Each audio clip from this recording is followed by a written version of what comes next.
આપણી માનસિકતા એવી છે કે આપણે હંમેશા આપણા એક આમ બંધ કોચલાની અંદર પેક થયેલા હોય અને બહાર શું બની રહ્યું છે અથવા બહાર કેવી રીતે નીકળી શકાય, બહારનું પણ વિચારી શકાય એવું આપણે લગભગ વિચારતા જ નથી. ને પરિણામે એવું થાય છે કે આપણે આપણા બંધ કોચલાને જ આપણું જિંદગી માની લઈએ છીએ. એક નાનકડી વાત છે, કોઈક વિદ્વાન માણસે કરેલી છે, પણ મેં પણ ક્યાંક સાંભળી હતી એટલે આપની આગળ શેર કરું છું. એક ગામનો છોકરો એ સરસ મજાના માર્ક્સ ઉપર પાસ થયો અને પછી એણે એન્જિનિયરિંગમાં એડમિશન માટે બહાર બધાય ચારે બાજુ એપ્લિકેશન આપી. એમાં એ મુંબઈની એક કોલેજમાં સિલેક્ટ થઈ ગયો. હવે ગામથી મુંબઈ જવું હોય તો એ વખતે તો ટ્રેન સિવાય બીજા કોઈ સાધનો હતા નહીં, પણ છોકરો એકનો એક આટલું બધું સારું ભણ્યું અને એન્જિનિયરિંગમાં એડમિશન મળ્યું અને ગામના બધા ખૂબ ખુશ હતા. એના બાપ પાસે પણ સારી ખેતરવાડી આ બધું હતું, એટલે એણે કહ્યું કે જો દીકરા, આપણે કોઈ મુશ્કેલી સહન કરવી નથી, હું તને ફર્સ્ટ ક્લાસની ટિકિટ લઈ દઉં છું.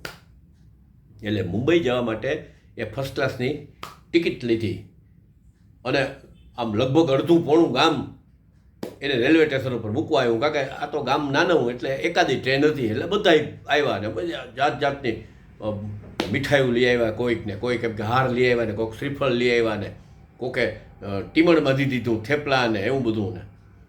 અને બધાય આમ એને પકડીને સલાહ દેવા માંડ્યા કે જો આ ફર્સ્ટ ક્લાસના ડબ્બામાં છે ને આમ 4 સીટ હોય, કૂપે હોય, પેક, તારે અંદરથી જઈને કૂપે બંધ કરી દેવાનું, ખોલતો નહીં, કે ધ્યાન રાખજે, અજાયનો દેશ છે, આપણે ખબર ન પડે ક્યાં શું થાય છે, માટે આપણે આપણી સલામતી પહેલાં.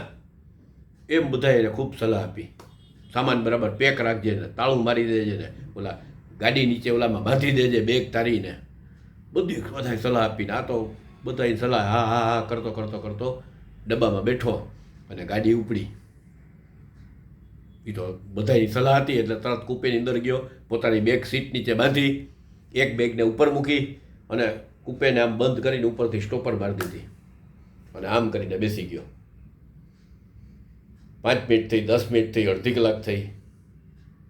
એને થયું કે મારું બેટું આમાં કોઈક આવે તો સારું, કે તો હું એકલો આખી મુંબઈ સુધીની જર્નીમાં તો પાગલ જેવો થઈ જઈશ કે.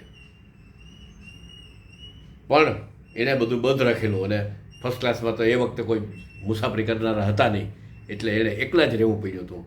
હવે એને સત્ય સમજાયું કે મારી માનસિકતા મારા ઓલી એવી થઈ ગઈ છે કે કોઈક બીજો મારા ડબ્બામાં ઘૂસી જાય એ મને પસંદ નથી, પણ પાછો હું એકલોય રહી શકતો નથી.